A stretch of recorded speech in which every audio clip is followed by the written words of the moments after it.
So good morning once again, Kabalen, and welcome sa ating panibagong vlog update adventure. At ngayon ay araw ng Miyerkules. So ngayon nandito tayo sa may Pandan Road. At dito pa lang kitang-kita mo na kung gaano kabigat yung daloy ng traffic. What? Considering yung oras ngayon ay 9 o'clock. So dito parang wala nang pinipiling oras. Ganyan kagrabe yung traffic dito. And speaking of traffic, isa sa mga magkukos ng traffic ay yung pupuntahan natin ngayon. Walang iba kundi yung Mighty Doctors Hospital. Yan. So, titignan natin kung ano na ba yung kalagayan ng ginagawang hospital dito. At nung last time tayong dumaan dito parang marami na silang na-accomplish. At malapit na rin sigurong matapos. Hopefully. So, ipapakita ko sa inyo yung kanyang aerial view kung ano na ba yung itsura ng Mighty Doctors Hospital. Dito lang yan pagkatapos ng Pulong Maragol Bridge. At yung sumasakop doon yung barangay Pulong Maragol actually. Ayun Tignan nyo naman yung traffic Kaya kitang-kita nyo yung mga fast food dito nagsulputan Nauna yung Jollibee, then McDo, then Chowking. So meron pang future na ginagawa doon after ng McDo. Hindi ko alam kung fast food din yon or mga commercial stall, parang ganun. So hindi mo talaga mapipigilan yung pag-unlad sa lugar na ito.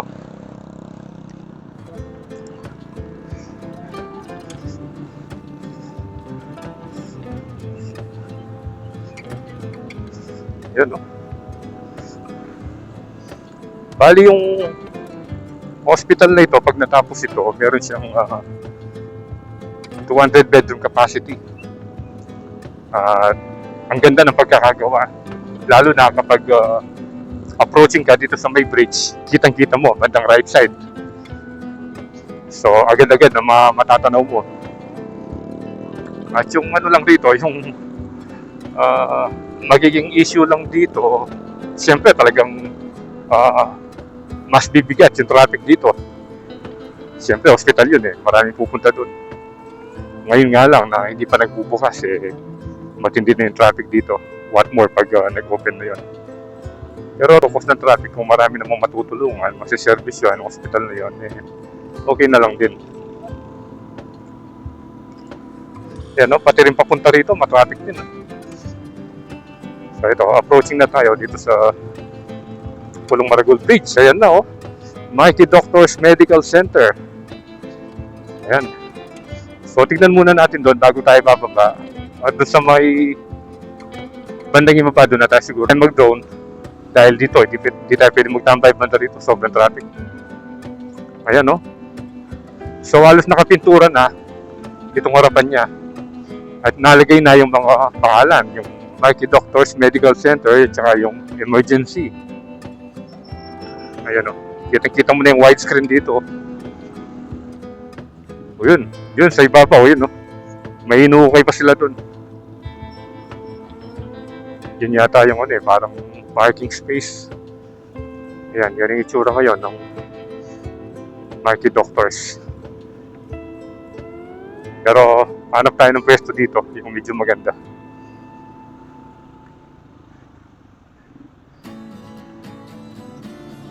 Traffic talaga hanggang doon na sa Marquee. Hanggang doon na sa may roundabout.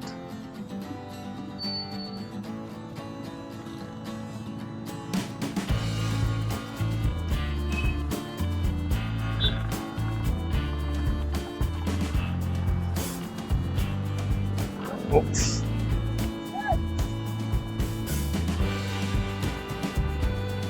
Ikot na lang tayo rito.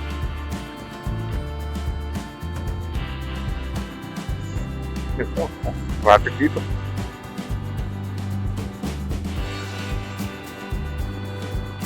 Babalik pa tayo niyan doon. Ayan, dito naman sa kabilang side, ito yung itsura niya. Balik nag-U-turn lang tayo dahil hindi tayo pwede pumasok dito sa ilalim dahil one way yan So sa ilalim, nagkakaroon na rin ng build up ng traffic. Bababa tayo doon, ayun. Dito, sa may papuntang Howville, and then dadaan tayo doon sa first bridge. Yun, first bridge ng Abacan Access Road. Yun yung pinakaunang bridge na naitayo rito. Yung mga perpendicular bridge. Yun. Sa Abacan River. Ayun, kita-kita mo na yung mga yung mga ibon. Masisilayan natin sila, yung mga tagak doon. Naging viral din yun sa FB eh. Yung parang nagiging bird sanctuary, yung Abacan River. So mas maganda yun eh.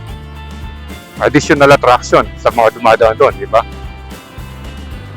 At sana huwag silang huwag silang babarilin. Yung mga, siyempre yung mga iba sa atin nagbabaril ng ibon, namamaril ng ibon, gano'n. Para doon sila magstay.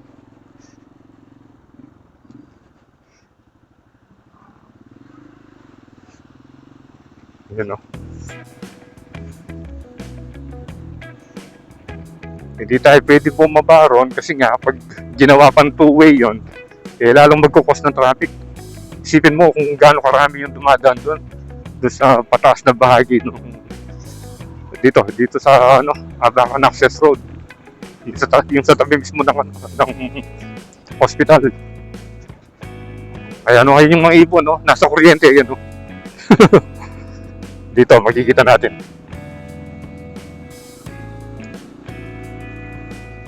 Yan, At saka nililinis ngayon yung Abacan River.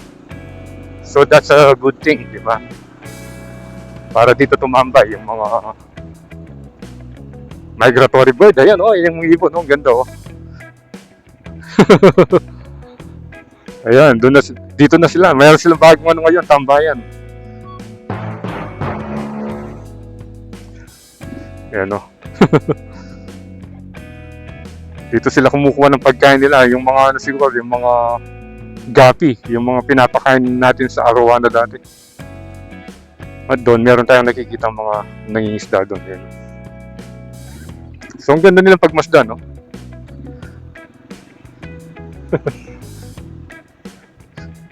Ayan,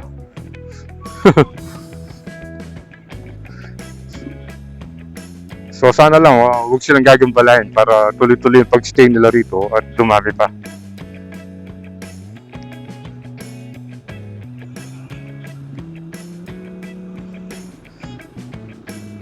Birdie.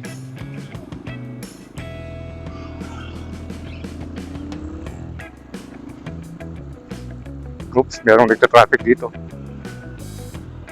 Yun,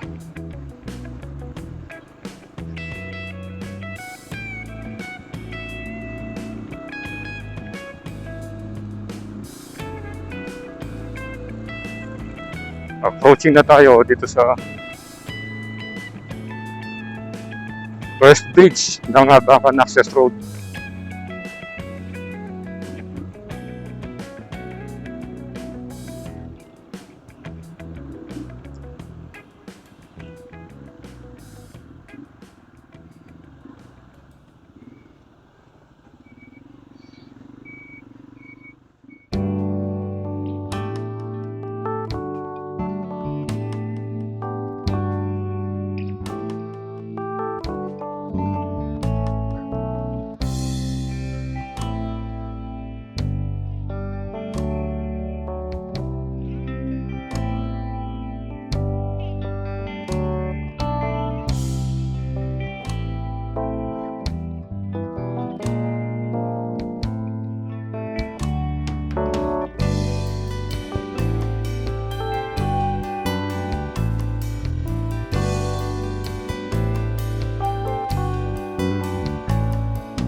Okay, so bali dito na natin kinuha ng drone shot yung Marquee Doctors Medical Hospital dahil dito tayo nakakita ng malilim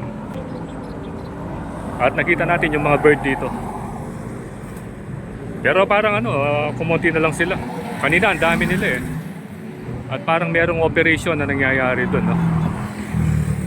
Merong mga mga pulis yata yun, no? Mga traffic na dito, mamaya madadaanan din natin. Parang binabawalan yata nila yung mga nangunguryente ng isda. So ayan, yung latest update ngayon dito sa Marquee Doctors Medical Hospital. So bago natin tapusin yung vlog, daanan muna natin ulit para makita natin yung bandang ilalim. Nawala yata yung mga bird. Kanina marami sila eh. Pumunti na. Ito yung mga nakita natin nung nasa kabila tayo. Parang hinuhuli nila yung mga nangunguryente kanina. Ayan, no? Kasi meron nangunguryente ng isda kanina eh. Ayan, no? Parang binawalan sila. Yun, no? Ayun. Yun, yung balita ngayon dito. Kasi para ma-preserve yung mga pag-stay ng bird dito.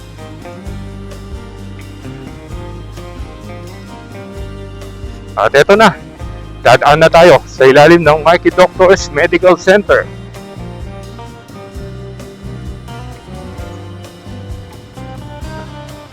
Ayan, no? Ang laki.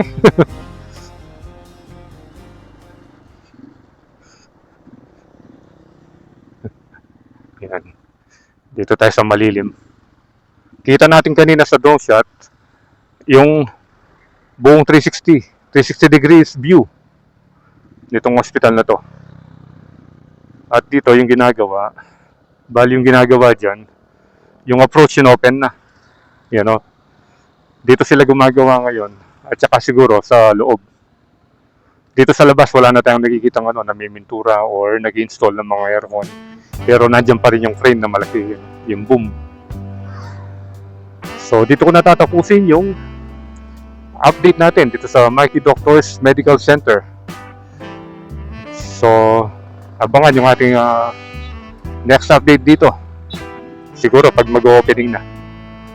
So once again, salamat sa panonood and ride safe always. See you when I see you, and Froilandas is signing out.